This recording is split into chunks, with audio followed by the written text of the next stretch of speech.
네, 여러분 만나 뵙게 돼서 반갑습니다.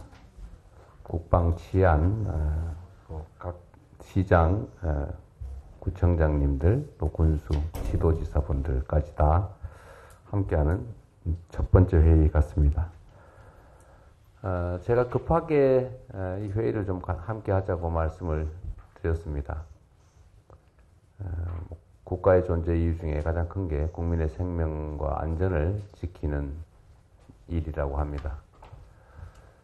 우리가 하는 모든 국정이든 지방행정이든 사실 제일 먼저 챙겨야 될 게 국민의 안전이죠. 안타깝게도 대형 참사가 발생하기도 하고 또 소소한 수재나 아니면 재난재해 또는 치안에 의한 범죄 피해 이런 것들이 일상적으로 많이 발생합니다. 피할 수 없는 것들도 또 상당히 있겠지만 그 중에는 우리가 조금 신경 쓰면 피할 수 있었던 그런 재난재해 사고들도 꽤 많습니다. 우리가 뭐 굳이 언급을 하자면 세월호 참사도 그렇고 이태원 또 오송 지하차도 이런 사건들이 좀 약간 특색들이 있는 것 같아요. 이태원 참사는 군중들 모임을 잘 관리하지 못해서 발생한 일 같고, 오송 지하차도는 정말로 사소한 시설물 관리 관심 부족으로 생긴 일 같고, 세월호 참사는 참으로 뭐 여러 복잡한 원인들이 있죠. 제가 성남시장을 하면서 재난재해 관리 업무를 할 때 똑같은 지점에 똑같은 유형의 사고가 계속 발생해서 대체 그걸 왜 계속 재발하게 그냥 놔두냐 싶어서 제가 확인을 해봤더니 좀 더 신경 쓰거나 미리 대비하면 대체적으로 막을 수 있는 것들이었습니다. 그러니까 수해가 똑같은 지역에 계속 발생해서 제가 관내 지도를 갖다 놓고 올해 수재 피해 지역, 작년 피해 지역, 그전 피해 지역을 색깔을 달리해가지고 스티커를 쭉 붙여봤는데 마치 그 조준 사격했을 때 탄착 지점처럼 이게 한 군데로 몰려요, 보니까. 같은 지점에 같은 유형의 사고가 계속 발생하더라고요. 그래서 다 그걸 유형별로 분석을 해보니까 되게 그 우수관로 또 오수관로 막힌 걸 방치를 했거나 또는 뭐 가랑잎이나 이런 장마 때 그런 걸로 어디 배수시설이 막히거나 아니면 아주 구조적으로 하수 처리, 우수 처리가 잘 안 되거나 어쨌든 되게 이렇게 원인들이 파악이 되는 경우가 많았습니다. 근데 그 원인이 있으면 되게 대책 수립이 가능하죠.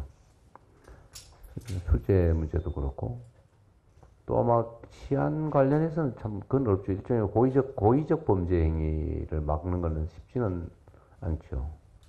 그러나 뭐 교통사고 또 발생하는 지역이 많이 발생하고 과실의 경우는 또 우범 지역이라고 하는 것도 있을 거고 그래서 치안 영역에서 피해를 예방하는 것도 어느 정도는 또 가능하지 않을까 싶어요.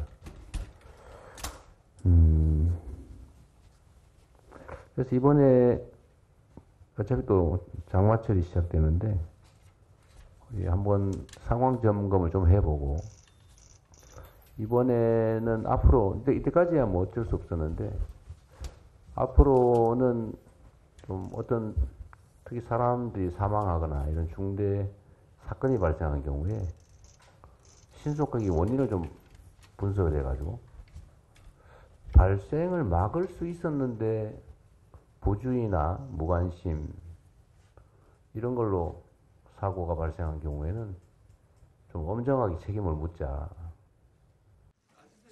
오전 10시에 시작해 3시간 넘게 이어진 국무회의. 잠깐의 상견례일 거라는 예상과 달리 회의는 점심시간을 훌쩍 넘겼고 점심으로는 김밥이 제공됐습니다. 10시에 시작된 회의는 도시락 회의로 변경되어 지속 중입니다. 취임 첫날 저녁 7시 30분에 시작된 비상경제점검 TF회의도 밤 10시까지 이어졌습니다. 이 대통령은 차관급 공무원들에게 경제를 살릴 정책과 방안을 구상해 직접 자신에게 연락하라며 개인 전화번호까지 알려줬습니다. 지위고하를 막론하고 직접 소통하면서 일하는 조직으로 바꿔보겠다는 의지를 드러낸 겁니다. 실적과 성과를 중시하며 공무원들을 일하게 만드는 이런 모습은 과거 성남시장부터 몸에 밴 방식입니다. 이 대통령은 과거 성남시장 당시 공무원들의 즉각적인 민원 처리 실적을 승진에 반영했고 경기지사 때도 적극적인 정책 제안 여부를 공무원들의 인사고과에 반영하기도 했습니다. 이번 대선 유세 현장에서도 공직자의 일은 끝이 없다며 특히 중앙공무원들도 각오해야 한다는 입장을 유지해왔습니다. 이 공무원을 어떻게 지휘하냐에 따라서 전혀 다른 결과가 나와요. 오로지 국민만을 위해서 쓴다. 이런 생각을 해가지고 자세를 바꾸기 시작하면 1년 안에 전혀 다른 결과를 만들어낼 수가 있습니다. 대통령실에 연필 한 자루 줄 사람이 없어 무덤 같다고 비판했던 이재명 대통령은 각 부처로 돌아갔던 공무원들에게 즉각 복귀 명령을 내렸습니다. 이 대통령의 지시로 180여 명의 공무원들이 복귀했는데 대통령실은 조금씩 업무를 할 수 있는 기반이 마련되고 있다고 밝혔습니다. 불통이었던 인터넷망이 복구되면서 이 대통령이 첫 전자결제로 임명한 강훈식 비서실장은 오는 8일 전 직원 조회를 열어 대통령실 근무자들에 대한 기강 잡기에 나설 예정입니다. MBC 뉴스 김재경입니다.